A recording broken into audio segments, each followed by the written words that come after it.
नमस्कार बंधुरा आज एक अद्भुत रोगेर कथा बोलबो 8 থেকে 80 এই নতুন সভ্যতার যুগে 8 থেকে 80 সকলেই এই রোগটিতে প্রায় আক্রান্ত। এই রোগটি হলো মোবাইল ফোন ভিশন সিনড্রোম বা আমরা এটাকে কম্পিউটার ভিশন সিনড্রোমও বলি বা ডিজিটাল আই স্ট্রেন নামেও রোগটা পরিচিত।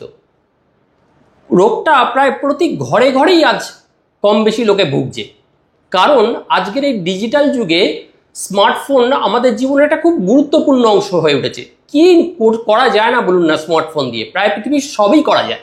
বিনোদন হোক বা কাজ, ব্যাংকের কাজ, হোয়াটসঅ্যাপ পাঠানো, রিপোর্ট পাঠানো, ডাক্তারের সাথে কথোপকথন, বিনোদন স্মার্টফোন ছাড়া যেন জীবন এখন কল্পনা করাও কঠিন।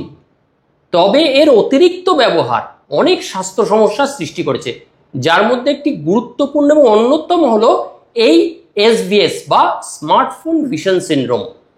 এই সমস্যাটি সাধারণত চোখের সাথে সম্পর্কিত। দীর্ঘক্ষণ স্মার্টফোনের ব্যবহারের কারণে এই রোগটা কিন্তু হচ্ছে, খুব ঘরে ঘরে হচ্ছে প্রায় সবার। আসুন জেনে নিই স্মার্টফোন ভিশন সিনড্রোমটা কি, এর লক্ষণগুলোই বা কি। এছাড়া আমরা এই পর্বে আরও জানবো যে কি করে এই রোগে আক্রান্ত হওয়া থেকে এড়ানো যায়, অর্থাৎ স্মার্টফোন ভিশন সিনড্রোমের প্রতিরোধ এবং তার টিপস। আর তাহলে পরিচয় পড়ে বলি, নমস্কার, আমি doctor Anupam Sinha, general physician, proctologist, lifestyle modifier, এই পর্বে আপনাদের হোস্ট। আর আপনারা দেখছেন আপনাদের নিজেদের YouTube channel doctor Anupam helpful.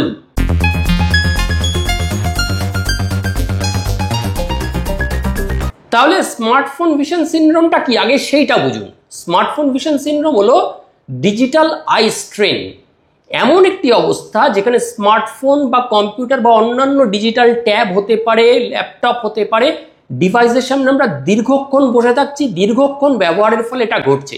এতে চোখের ওপর অস্বাভাবিকভাবে চাপ পড়ছে, যার কারণে চোখে একটা ক্লান্তি বোধ হয়। আপনি এক নাগাড়ে একই কাজ করে যাচ্ছেন তো, কিন্তু আপনার ভালো লাগছে সেটা করতে, কিন্তু শরীরের অঙ্গ প্রত্যঙ্গ তাতে ক্লান্ত হয়ে যাচ্ছে, চোখ শুষ্ক হয়ে যাচ্ছে, অন্যান্য সমস্যা দেখা আরো দিচ্ছে চোখে। এই সমস্যা কেবল ওই যে আগে বললাম প্রাপ্তবয়স্কদের মধ্যে না, শিশুদের মধ্যেও দ্রুত বৃদ্ধি পাচ্ছে, কারণ শিশুরাও তো সারাক্ষণ পড়াশোনার প্রয়োজনে, বিভিন্ন কাজে, কার্টুন দেখা, এগুলোতে স্মার্টফোন ঘেটে চলেছে। স্মার্টফোন ভিশনের সিনড্রোমের এবার লক্ষণগুলো কি? স্মার্টফোন ভিশনের সিনড্রোমের লক্ষণগুলো ব্যক্তির ব্যবহারের সময় তার চোখের স্বাস্থ্যের উপরও কিন্তু কিছু নির্ভর করে। তাহলে লক্ষণগুলো কি? চোখের ক্লান্তি, এক নম্বরে যে চোখের ক্লান্তি, দীর্ঘক্ষণ স্মার্টফোন ব্যবহার করছেন, যার ফলে চোখের এই লেন্স অ্যাকোমোডেট করার এইরকম পেশিগুলোতে ভীষণ চাপ পড়ে, যার ফলে চোখ ক্লান্ত বোধ করে। আই ড্রাইনেস, দু নম্বর হলো চোখের শুষ্কতা বা আই ড্রাইনেস। স্মার্টফোন ক্রমাগত ব্যবহার ফলে চোখের পাতা, এই যে আমরা পিটপিট করি, এটা পড়ার প্রবণতা কমে যায়।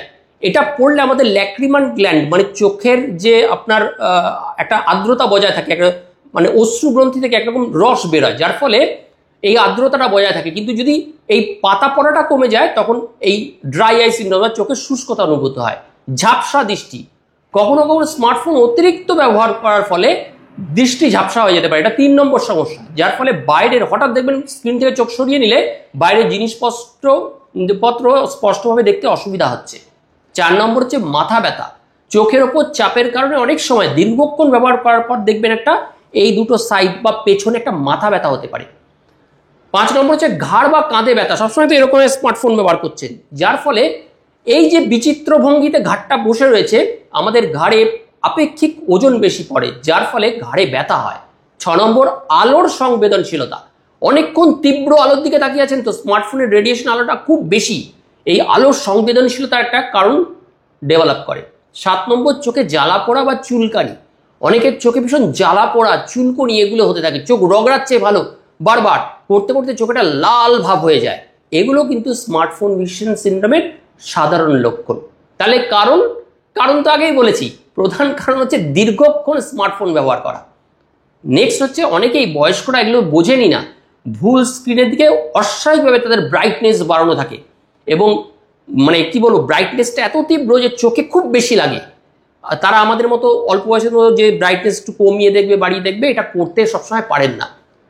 চোখের খুব কাছে রেখে দেখছেন, সবসময় দেখবেন শুয়ে দেখছেন, বসে দেখছেন, চোখের খুব কাছে রাখা, এটাও কিন্তু ক্ষতিকর।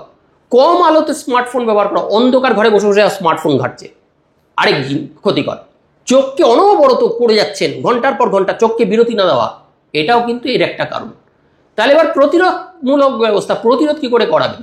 প্রতিরোধ কিভাবে করবেন? স্মার্টফোন ভিশন সিনড্রোম এড়াতে কিছু কাজ করা যেতে পারে। যেমন আমরা ফার্স্টে একটা থাম্বনেলে বলেছি 20-20-20 নিয়ম, মানে প্রতি 20 মিনিট অন্তর 20 ফুট কোনো দূরের আপনার ঘরের স্মার্টফোনের স্ক্রিন থেকে চোখ সরাবেন, 20 ফুট আন্দাজে কোনো দূরের জিনিসের দিকে তাকাবেন 20 সেকেন্ডের জন্য। 20 মিনিট অন্তর 20 ফুট দূরের কোনো কিছুর দিকে তাকাবেন 20 সেকেন্ড, মনে মনে একটা 20 গুনবেন, তারপর আবার আপনি স্মার্টফোনের স্ক্রিনে চোখ আনবেন। এতে চোখ একটু আরাম বোধ করে, চোখের পাতা পড়ে, চোখের ড্রাইনেসটা কমে। স্ক্রিনের উজ্জ্বলতা সামঞ্জস্য করবেন, অতিরিক্ত ব্রাইট করে স্ক্রিন দেখবেন না, একটু ব্রাইটনেস কমিয়ে দেখবেন। তাহলে চারপাশের যেরকম আপনার আলোর সোর্স, সেই পরিবেশ অনুযায়ী স্মার্টফোনের উজ্জ্বলতা কখনো কম আলো তাহলে একটু বাড়াবেন, বেশি আলো তাহলে একটু কমাবেন করবেন। খুব বেশি আলো কিন্তু চোখের জন্য খুব ক্ষতিকর।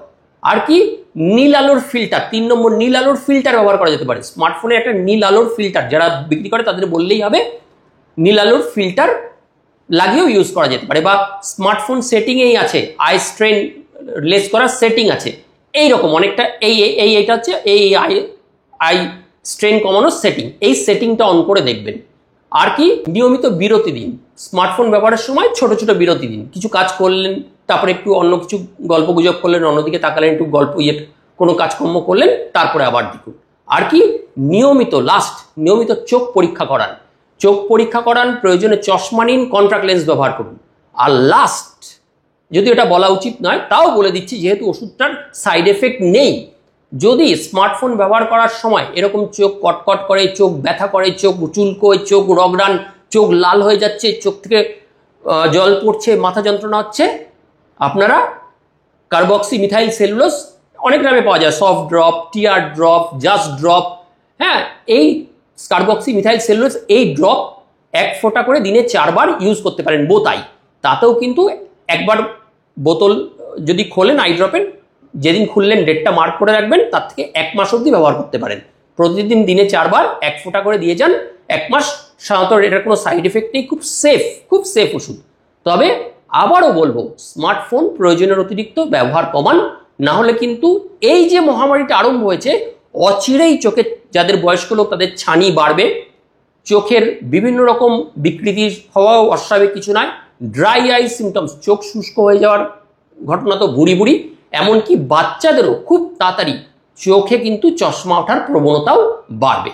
আশা করি নতুন একটি সমস্যা এবং তার মোকাবিলা কি করে করবেন তার একটা হদিশ আপনাদের দিতে পারলাম। পর্বটি ভালো লাগলে পর্বটি অন্যদের মধ্যে শেয়ার করবেন। আর আমাদের চ্যানেলে যদি নতুন হন, অবশ্যই চ্যানেলটাকে সাবস্ক্রাইব করার অনুরোধ রইল। নতুন স্বাস্থ্য সম্বন্ধিত অনেক তথ্য পাবেন। আজ এইটুকুই, শীঘ্রই একটি নতুন পর্বে আমাদের আবার দেখা হবে। ততক্ষণের জন্য বিদায়, নমস্কার। সবাই ভালো থাকবেন, সুস্থ থাকবেন।